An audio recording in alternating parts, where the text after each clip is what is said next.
To Legacy After the Locker Room. I'm your host, Kayla Bradham, here tonight, folks, honestly, with a very exciting guest, Major League Baseball alumni Jordan Hartley, talking about social media.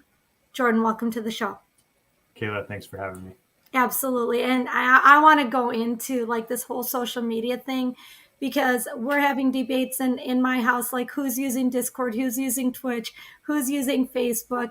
And my kids are like, no, mom, we're just group texting everything. All those things, we're not even using them. People our age, Jordan, are using social media. We're trying to engage with our communities, and for everybody watching this, thank you for being part of this community. Jordan, before we start talking about social media and the impact and the effects, let's talk about sports for Jordan. What did that look like as a little boy? A lot of dreaming. Pictures of King Griffey Jr. all over my wall. He was the only player I ever wanted to meet. And of course, I aspired to be like him, like most kids my age. Um, Sports was, there's some basic principles that I learned early on. And frankly, I've noticed some of those kind of leaving our society today. But, just the simple idea of showing up early, right? If you're 15 minutes early, you're on time. If you're on time, you're late. And so my parents were very big believers in that. And if I was going to put my best foot forward and actually be involved in a team, I had to show up for the team every single day. So I love that because one of the rules in our house is if you sign up for something, you don't have to like it. You don't have to take it again next year, but you have to finish the season. So Absolutely. kudos to your parents. Uh, you you played the position of pitcher, correct? Yeah. So through my junior year of college, I was actually a catcher. And then I forgot how to hit, and I had a good arm, and so they put me on the bump, and that's where I spent the remainder of my time on the baseball field. Awesome. And I know when we talk about pitching, I always have conversation with parents about I don't want my son or daughter to be a pitcher. I'm worried about their elbow. Any words of advice for parents or for young people who are playing? The sport is for your kid. Let them do what they want to do on the field. Say that one more time because that's priceless and true. The sport is for your kid. Let them do what they want to do. Thank you. That's awesome. I have a fifth grader who kept begging me to sign him up for football, and I'm like, oh, I don't know. I don't want you to get hurt. He's like, Mom, I want to get hurt. I want to hurt people. Can you sign me up for football? And so I just signed him up for football. That's great advice. I think even I needed to hear that, Jordan. So thank you. And Of course. Barnabas, I see you. You got a good guy here who heard you. Um, Tell us a little bit about that experience. I know you're super humble. We have you on this podcast not because you're some elite baseball pitcher, but because you have a great message for people who give it their all, roll up their sleeves, go all in. And sometimes you get so far in life and you hit a roadblock and you have to switch paths, switch gears, pivot. Can you share a little bit about that experience, Jordan? Yeah. I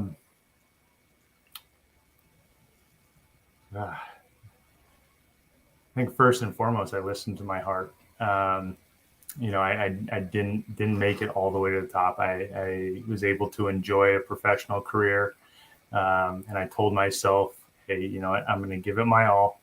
I'm going to enjoy the time that I have left playing. But if I'm not where I want to be at a certain point, it's time to explore other career paths. And I was okay with that. I was ready to accept that. Um, and I think some of it was just having other things that I was interested in. I always loved baseball, but I always loved other things too. And so I was willing to let go after a certain point. And I think the transition was definitely harder once I was sitting in a cubicle dialing for dollars.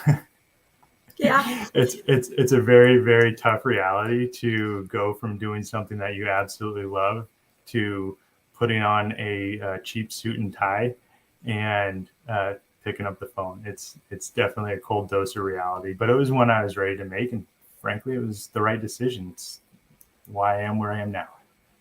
So I love that, and I'll tell you why. because I tell my kids every day, we talk about soul setting at our house, like if we're a product of the way we're raised, or if we are just created to be this unique soul to create change in the universe. And Jordan, the reason that resonates with me so much is because I tell my kids every day, just be the person you were created to be. You don't have to agree with me, you have to be able to defend your position. You need to go out in this world and not be who I want you to be. And that's why when you said just let your kids play sports, let them choose, that resonates with me because it's like my message to the whole universe is just whatever you're called to do it all the way and create hope and possibility, whatever you're passionate about. It's going to open so many doors for so many people. So just go find that. It took you a little bit. I mean, dialing for dollars, been there, done that. I get it, right? I hit the glass ceiling, teaching people how to dial for dollars and how to craft cold calls and how to make people shake their head yes 3 times. Get the Yep. nod, get the nod. So, Jordan, did you find it? Did you find what you were looking for? So when I first left, no. In fact, my manager one day sat me down and said, "Hey, if you don't start producing, I can't keep you." And which it's very hard for any athlete in any circumstance, or former athlete in any circumstance, to hear that you've essentially failed, right? Because that's never an option. And I think that was actually the biggest career defining moment for me, because I was probably 6 months into my first corporate job. I didn't even wear a suit and tie to the interview. In fact, there was a room of like 20 other people interviewing, all suit and ties, and there's me in blue jeans and a t-shirt. And I was one of two that got the job. So I did something right. But something just wasn't working. And some of it was effort. I didn't really know what to do. But that conversation did something to me. And what it did is it forced me to go home, look in the mirror and ask myself some questions. Is it my manager? No, I love my manager. Is the job too hard, or do I not understand the product? Well, no, I understand the product. Well, okay, so what about my team? Love my team. What's the issue? Just me. It was just me. And so from that point on, literally like overnight, next day, I totally shifted my daily regimen. I made certain things a priority. The first one was get back to getting up super early and just starting the day on a good note, have a good breakfast, plan your day. Right. Russell Wilson always says the separations and the preparation. Well, that begins off the field. And so that Just got a Russell Wilson, everybody. there Okay. we go. No hard feelings that he's no longer in Seattle. But that was the big moment for me, and that really shaped the rest of who I became, who I continue to become, and who I'm going to continue to become as I grow myself in my career. So, Jordan, I have to ask you. You named a couple of things, okay, but let's be super transparent and authentic with everybody who's watching this now or listening sometime this week on their way to work or whatever. Let's really inspire people. So, if you feel like you're in a rut and you've identified that the problem is you, Jordan's been there. He did some soul searching. Jordan, I know you said a couple of things. Will you just give us 3 tips to getting out of that rut, getting off of the cul-de-sac and onto the highway? Yeah. First of all, know that it's okay to not be okay. Totally fine. You're good. You're good. Second thing is step away and go do something you love. Could be half an hour. Could be for an hour. Take a mini vacation. Doesn't matter. Go to the beach. Who cares? Go stare at some waves, which is actually my personal favorite. And then the third, lean into your friends. Lean into the team around you, right? The team of life, the people that you rely on every single day, and they rely on you. And sometimes you don't even notice it, but those are the people that matter most. And hopefully they'll give you that unsolicited feedback that you need. And sometimes it's like, hey man, get your in gear, you know? Sometimes you just need to hear that. Great advice. Thank you for sharing. I love that you've been there, that you're not ashamed about being there. I think, frankly, everybody ends up there at some point, once or more in their life, right? I had hit the glass ceiling in corporate America, and I was at a conscious capitalism event in Aspen. And I'm with some of the United States leaders in manufacturing and leadership in conscious capitalism. And they said, Kayla, if you are in a position where you don't really have power to make the changes that need to be made to make people successful, and you're just driving around on that cul-de-sac, you're never really going to find happiness. At some point. You just have to be brave and drive off of the cul-de-sac. And when I did that, it was me spending a couple of years teaching in a Milwaukee high school during COVID, both years of COVID, and doing sports philanthropy. And to find my passion and my heart and my soul, and anybody who knows me, it just kind of like bubbles out. But that's what I want for everybody. And Jordan, I think you found that. You just celebrated not only everything that's going on in your endeavors in the workplace, but you just celebrated a 1 year anniversary, a beautiful baby. You got a lot of good things, right? Life is good. Life is good. It's not always easy. Yeah, having a baby is not always easy. Sleep deprivation is a real thing. In fact, I think that Navy SEALs should maybe use babies crying for interrogation. It's a real thing. For sure. Sorry, I had to hold my words back there a little bit, but it's a real thing. I enjoy it every single day. I love it. I just like what you say resonates with me. I spent 16 years in a row without a day break. Either 16, folks, 1 6, pregnant or nursing. I so hear you. I so hear you. Hey, Jordan, if Hardest you job on the planet, Kayla. I love it. I love my family. I feel like I'm the most blessed woman on earth. Jordan, if it's okay with you, let's take a quick sponsor break and then let's talk about what you're doing now. Are you okay with that? Absolutely. All right. So, baseball, we got a baseball guy here. I think you actually know RT, right? Dugout Mugs. Yeah. Our sponsor, Dugout Mugs, thank you so much for partnering with us to create hope and possibility through sports. Use code Kayla30 and save 30% at checkout. And folks, it's baseball season and Brewers are looking pretty good right now, so that's good too. Hey, Jordan, I also want to say thank you to the Sports Philanthropy Network. And we're really trying to work some things out between Zcon and Sports Philanthropy Network, but shout out to Sports Philanthropy Network for powering this podcast. It really is a blessing, and I'm so grateful to have that support. sportsphilanthropynetwork.org. Jordan, can we talk about what you're doing now? Absolutely. I'd love to. All right, so I my face is going to light up because I struggle with, and you and I have talked about this in the past. I struggle with this concept where I saw people literally recording podcasts in their closet during COVID because they felt so stuck at home. And everybody thought they were going to make a ton of money all of a sudden doing these podcasts, right? And they were going to have this great hustle and they were going to be famous media people.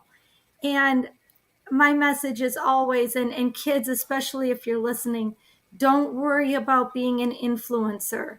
Worry about being influential. And I'm going to keep saying that. You do not need to post pictures of yourself in bikinis and duck faces and everything on Instagram to be an influencer.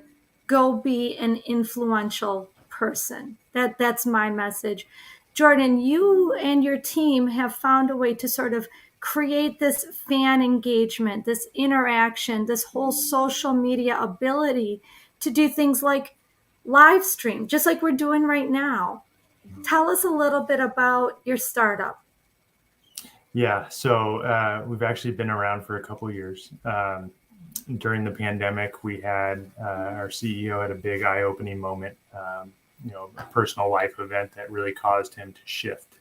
And some of the things that we started focusing on as a company, and this was before I was there, but some of the things that we started to focus on as a company was nonprofits in particular, right? Because everybody's was forced into this virtual or hybrid world, mostly virtual, and nonprofits were using other platforms out there, which of course serve their purpose. They're great. But then what they were doing is they're driving their call to action and then telling their audience to click a link. And when that happens, right, you lose your audience, right? And it's very hard to get your audience to come back to the show. And then the other thing that happens is now you're asking them to navigate a link, hoping that they're going to donate, and hopefully they can figure it out. And so one of the things that we wanted to do was create a more professional level production experience that was controlled by the producer, right? So none of the naked people showing up on your Zoom screen and things like that, right?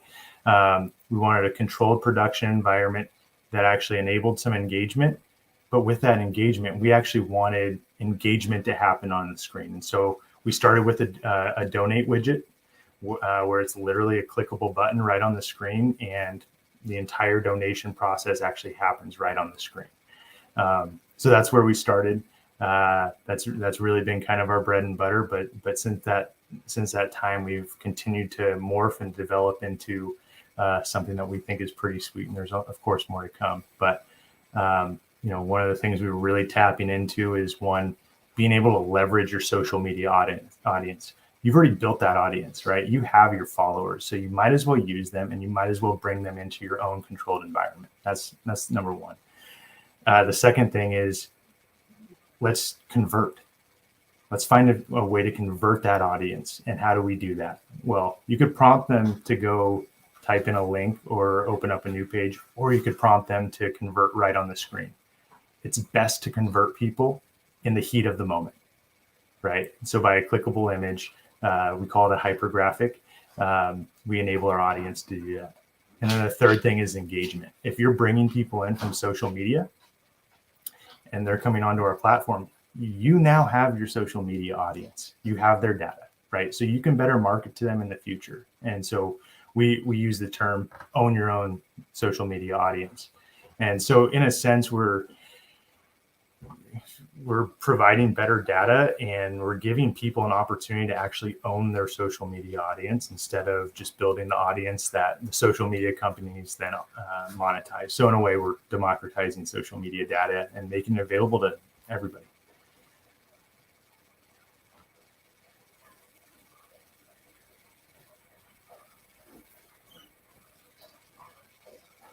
Keep going.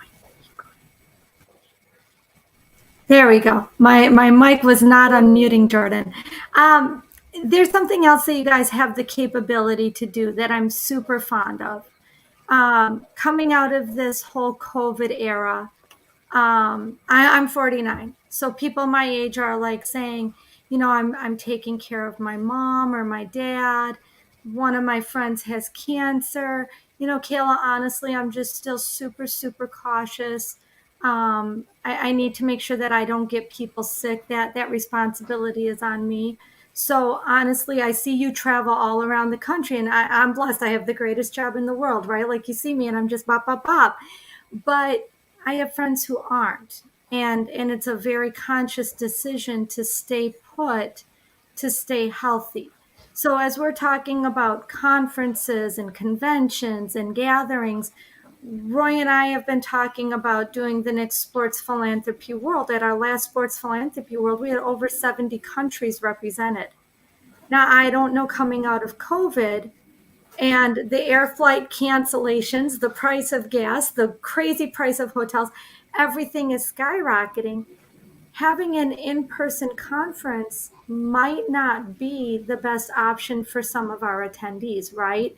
And my goal is always, let's make everything hybrid. I want to be very inclusive. I want to include everybody, collaborate, make sure everybody walks away feeling connected, that they've networked, they've had personal development, personal growth, and that they've had some of the best sports philanthropists in the world. Jordan, you're making it possible for events, conferences, conventions to be able to live stream all over the place. Mm-hmm. Huge, huge. Can you tell us about that aspect? Because, like, that just, it's so vital. Yeah, it goes back to the social media audiences that companies, people, whoever is already created, right? Might as well meet the audience where they are. Let them be involved. Let them be a part of the content. Let them enjoy the content that they want to enjoy. And so, we multi-stream to pretty much all major social media destinations. So any content that you create from our single location, it's going to reach your audience. Of course, you want to drive them back so they can engage, and of course, capture your audience data. That's a big business component. Not to sound like the big evil corporate data guy, but that's a huge component. And so, it's true, right? yeah, your audience already exists. Go to them. Go find them. Actually, you don't even need to find them. Just go meet them where they're already at. And so, our platform is built around simplicity, which I'm happy to talk about, the simple side of our platform, not overly tech savvy. Wait, I like the way you describe it. Go ahead, if you don't mind. Bring everybody back to the red, yellow, green crayon analogy, because that, like, just works for me. Yeah. So I think, first and foremost, I'm not super tech savvy. So it was very weird for me to step into a SaaS-based environment. In fact, I feel like I'm kind of the joke of the office when it comes to technical knowledge. I'm getting better though, and I can actually set up a live stream in about, I'd say, under 10 minutes. Now, my competition is my CEO's son. His son is 7 or 8, and he can set up a live stream in the same amount of time. So that's my competition right there. Okay. But yeah, it all comes down to simplicity, right? I love that, because I don't, we talk about this a lot. Like, for me, I've always hired people to do stuff like that. I want to connect with people. I want to build community. I don't want to sit here and, like, dabble in technology. I'm not looking at wanting to build websites. Like, I have friends, I have kids who love that kind of stuff, right? I just want to be able to connect and say, tell me your story, and how can we collaborate and make that better? What can we do with it?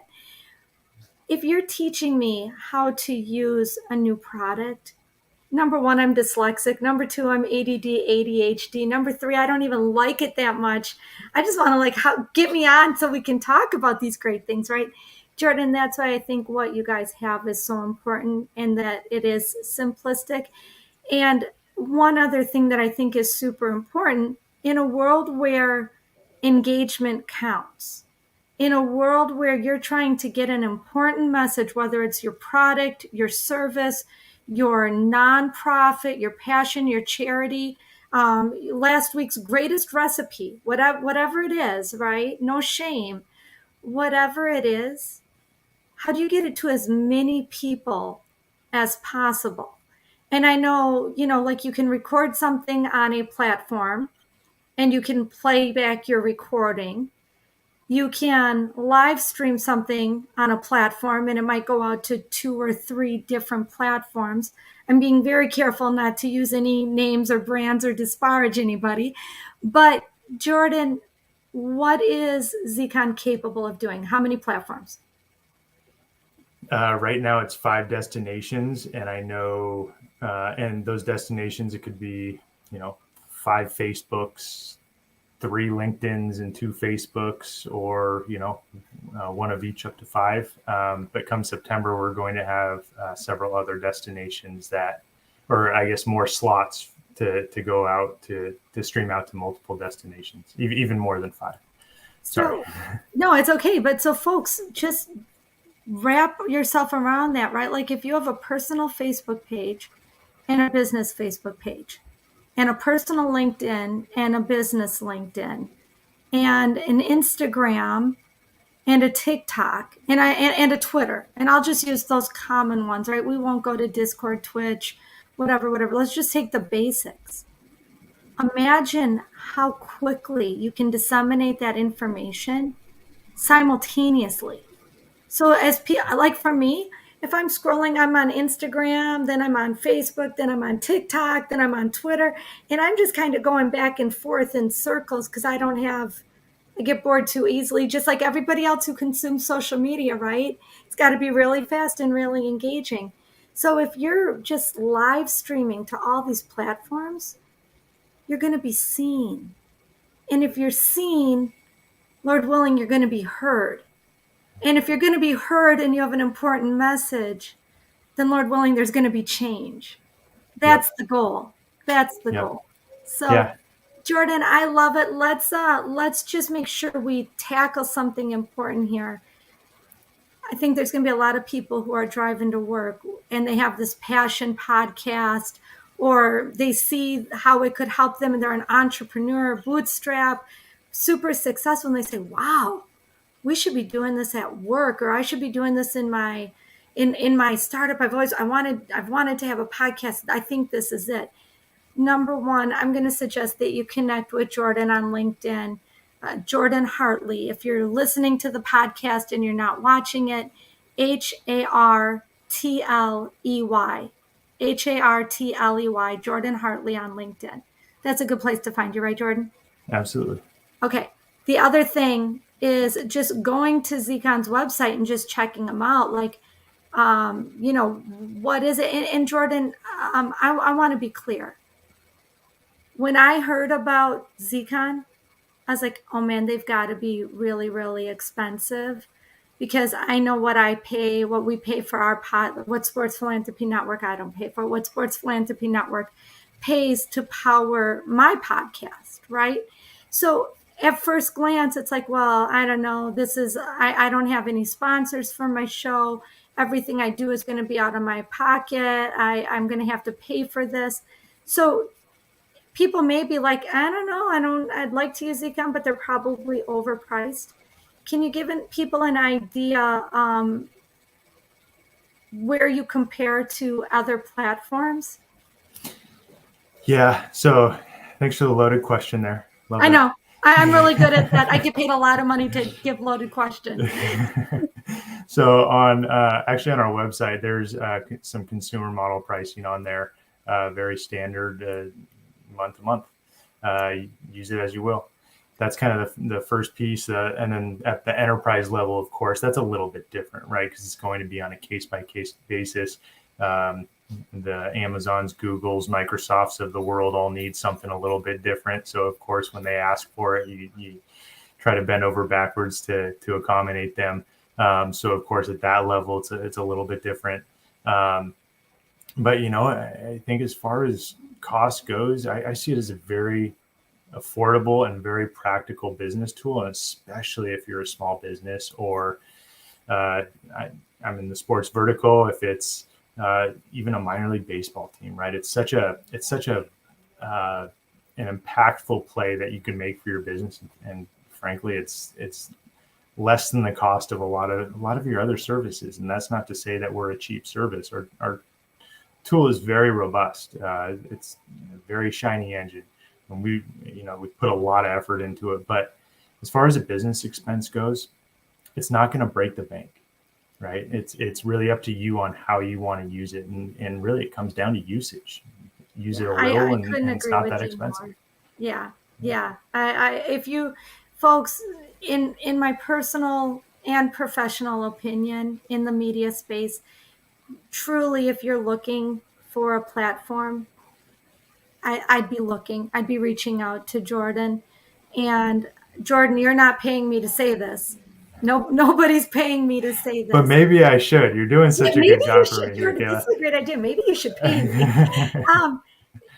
it's something that I truly believe in because I want people to share their message, right? If you want to share your grandma's lasagna recipe, oh, there's people looking for lasagna recipes. If you want to teach people how to change the oil on their car, there's people looking for that. So let's create space for people to become educated about what other people are experts in. That's where we're at. That's where society is. So Jordan, I know we're just about out of time. I put the website up here again. If you're listening to the podcast and you're not catching the live stream, zeacon.com.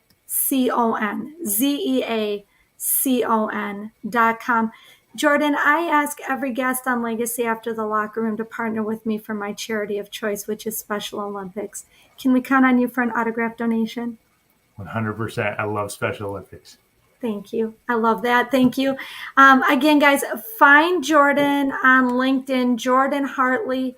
I want to say, Jordan, just a quick moment to give you an opportunity to thank the people that you need to thank and your parting words of wisdom. Yeah, first of all, Kayla, thank you for the opportunity. It's wonderful to be here with you. I've really enjoyed engaging with you and Roy and look forward to future conversations. Of course, I need to thank my wife and son, even though he can't understand me yet.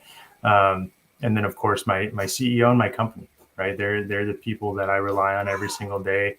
I go to battle with every single day. We scratch our heads and we make progress together every single day. So I absolutely have to thank my colleagues there at Zeacon and of course my CEO for giving me the opportunity and looking past what I've done and focusing more on what I can do in the future. Thank you so much, folks. My name is Kayla Bradham, here tonight with Major League Baseball alumni, Zeacon partner, Jordan Hartley, reminding you to live your legacy. Thanks, Jordan. Kayla, thank you so much.